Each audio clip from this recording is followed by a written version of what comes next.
जय श्री राम प्रेमी भक्तजनों, आप सभी भक्तजनों का हमारे चैनल शब्द मंथन पर स्वागत है।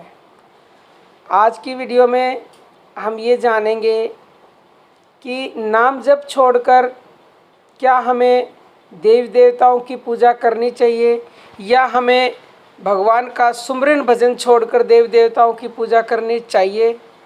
तो प्यारे भक्तों सुनो, देखो, जहाँ जिसमें विश्वास होता है वो वही करता है।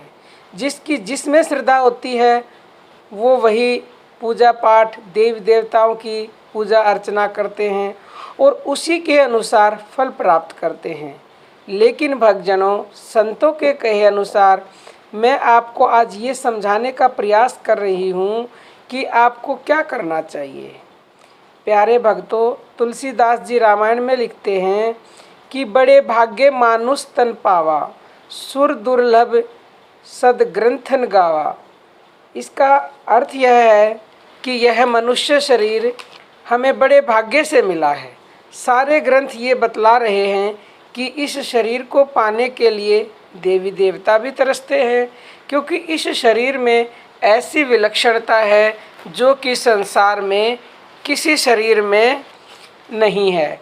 इस शरीर को पाने के लिए देवता इसलिए तरसते हैं कि साधन धाम मोक्ष कर द्वारा, पायन जेहि परम लोक सवारा।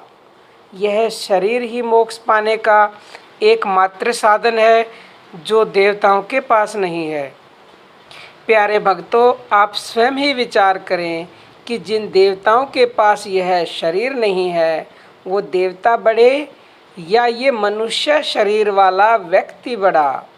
इस मनुष्य शरीर को पाने के लिए देवता उस परम से याचना करते हैं कि हे परमात्मा, हमें मनुष्य शरीर दो ताकि हम मोक्ष प्राप्त कर सकें।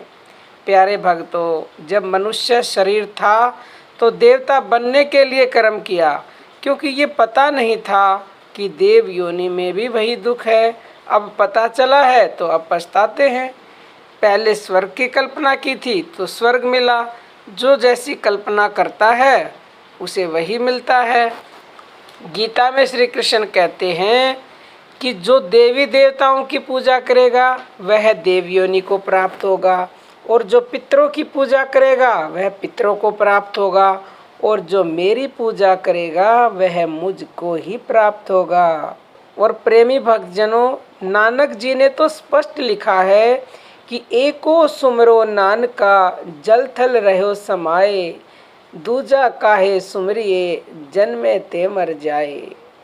अर्थात उस एक परम को सुमरो, उसका नाम जपो, उसका भजन करो जो जल में और थल में समाया हुआ है। उसके अलावा किसी और को सुमरने वाला, याद करने वाला तो जन्म लेते समय ही मर जाना चाहिए।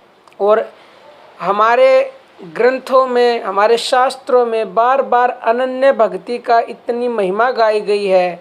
अनन्य का मतलब जो उसके अलावा किसी और को ना भजे, सिर्फ उसको ही भजे, वो अनन्य भक्त होता है। तो जो भगवान के अनन्य भक्त होते हैं वो अवश्य ही भगवान को प्राप्त होते हैं, और भगवान उनके सारे दुख कष्ट समस्याएं दूर कर देते हैं, क्योंकि भगवान अपने अनन्य भक्त को कभी भी दुखी नहीं देख सकते, किसी परेशानी में नहीं देख सकते।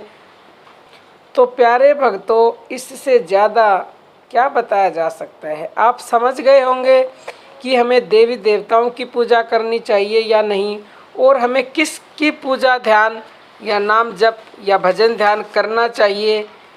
तो प्रेमी भक्तजनों, अब हम वाणी को विराम देते हैं। आज के लिए इतना ही। जय श्री राम प्रेमी भक्तजनों।